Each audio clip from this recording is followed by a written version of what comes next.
के सामने एक बैलेंस इक्वेशन दिया हुआ है जिसमें अमोनिया का ऑक्सीडेशन हो रहा है और NO का फॉर्मेशन हो रहा है। इसमें दिया हुआ कि 1 मोल अमोनिया का है और 1 मोल O2 का है, और बोला गया है इसमें कुछ स्टेटमेंट है, कौन सा करेक्ट होगा। ध्यान देना, सबसे पहले आप लिमिटिंग निकालोगे तो आप बैलेंस इक्वेशन से कोफिशिएंट से डिवाइड करो, तो अमोनिया का जो डिवीजन के बाद आएगा 1/4 और O में डिवाइड करने पर आएगा 1/5। तो छोटा कौन है, छोटा आपका जो है ए वाला छोटा है। इसका मतलब आपका जो O होगा, ए होगा लिमिटिंग।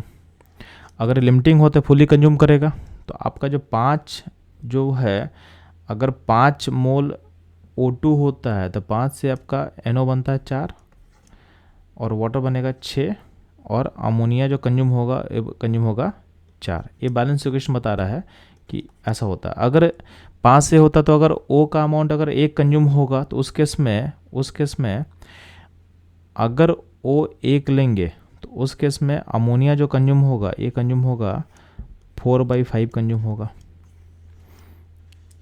जो आपका NO बनेगा ये भी बनेगा 4/5 बनेगा, और आपका जो वाटर बनेगा ये बनेगा 6/5 बनेगा। ठीक, अब देखो पहला जो है all the oxygen will be consume, तो पहला स्टेटमेंट करेक्ट हो जाएगा, क्योंकि आपको पता है कि इस प्रोसेस में O2 लिमिटिंग है, यानी फुल्ली ये कंज्यूम हो जाएगा। तो ऑप्शन जो ए है यही करेक्ट हो जाएगा। बाकी देखोगे 1 mole of NO will produce, ये गलत है क्योंकि यहाँ पे NO कितना प्रोड्यूस होगा 4/5। 1 मोल ऑफ H2 प्रोड्यूस, ये भी गलत है क्योंकि यहाँ पे H2 कितना प्रोड्यूस होगा 6/5। All the ammonia will consume, ये गलत है क्योंकि अमोनिया 4/5 कंज्यूम होगा तो उसमें बच जाएगा, कितना बचेगा, तो 1 - 4/5, यानी अल्टीमेटली अमोनिया 1/5 अमाउंट आपका बच जाएगा प्रोसेस में। इतना अमोनिया जो है लेफ्ट रहेगा, बचा हुआ रहेगा सिस्टम में।